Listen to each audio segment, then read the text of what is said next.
Let's move now to this horrific story coming from the Free State, and it focuses on the Kestell community.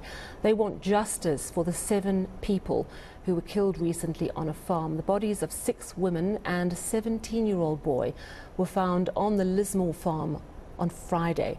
2 men have been arrested. One has pled guilty. That happened yesterday in the Kestell Magistrates Court. The community wants them to feel the full might of the law. Now, the family of the accused, one of the accused, has also disappeared from the area. Let's bring in eNCA's Moloko Moloto, who is in nearby Bethlehem. Moloko, I wonder if you could, first of all, just take us back to the incident. What happened on this Lismore farm that led to the deaths of 7 people last week? Good evening, Sally Badet. Well, according to the account of mainly the family members of the deceased, on that day, the 2 men actually walked into this farmhouse and they started attacking. It would appear that the intention initially was to rob, but we also learned at least information that emerged in court on Monday that 2 women were actually raped by, allegedly, these 2 men. And after the raping, they went on a shooting spree to kill all those 7 people, and some of them were actually stabbed. So it appears as if they wanted to make sure that all of them die. What shocked the community of this area was the fact that the accused number 1 actually comes from the very same area where some of these workers, because 5 of the deceased were farm workers, and as the other 2 was actually the wife of the farmer and the stepson of the farmer.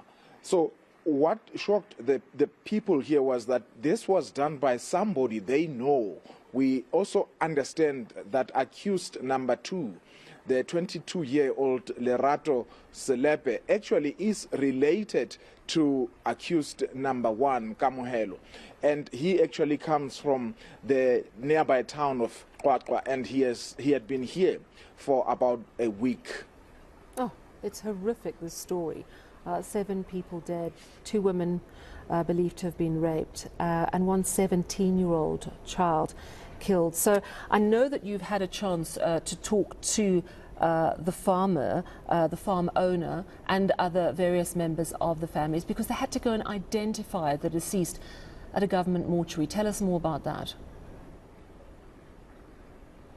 So, Sally, in the morning we went along with family members, the bereaved family members, to the Eastern Free State town of Harrismith, where they were there to officially identify the bodies of the deceased. And this is because they were in a government mortuary, and we understand that there's an intervention by the provincial government.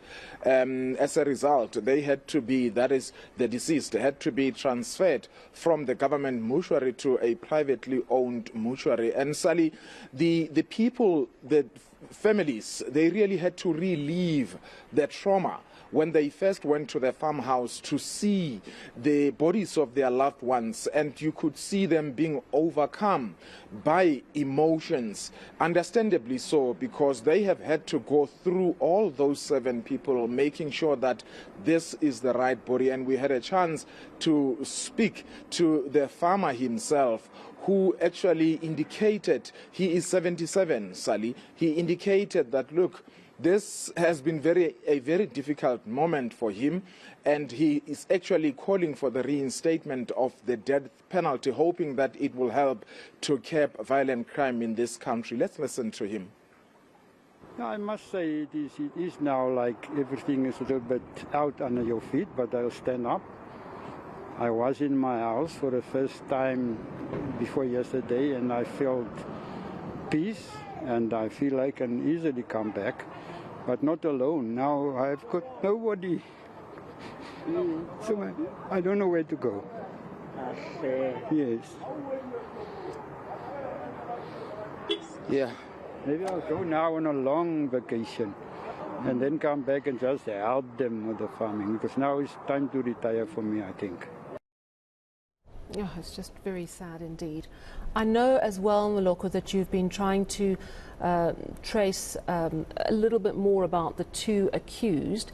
I understand from the introduction that one of them has confessed to the crime. Just talk to us about the area where they come from, allegedly. Well, indeed, that was yesterday in court, Sally, when Kamohelo Mutangisi, accused number one, the man who comes from this particular area, confessed in court, really, and without being asked whether he must plead or not. He actually just said, look, I am guilty. And the translator was said, are you really guilty? And he said, yes. So today we tried to go to the area where he comes from, and we found that the house he stayed in together with his grandmother and cousins was actually deserted. We heard from the neighbors that they actually left the area on Sunday. This was just a few hours after the two men had been arrested by the police.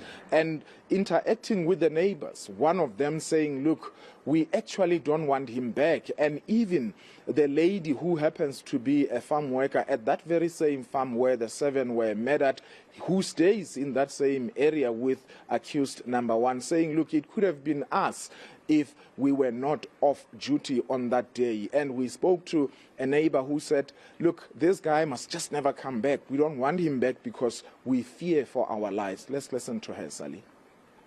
Kamhelo, re duzile na mona na re sa tsebo gore nane ke skweta. Ene o no mo bona ngwana ona o hana nwile gore o atella. O na sa foki mang le mang mo strateng. Ene jwale rona ha re mmatli mo re le tshaba. Re bohloko haholo ka ntho e a yentseng eo. Ha re mo batle ka ra Kestell ka mo. Ke a bona ba family high has left this area. Do you know what are the reasons that made them to leave? A ke tsebe reason ya go ba tsamaetseng ke a khola maybe bana na gona ning ho tla tsheswa mono habo gobane ha ke tsebe ho tsalang ha ke tsebe go ba tsamaetse eng gobane mme wa hae o fihleleng hana ngwana habo mme wa ha ke mang hana ke mang mojabeng ba ba monka ba tsamaya le ena ba ya polong.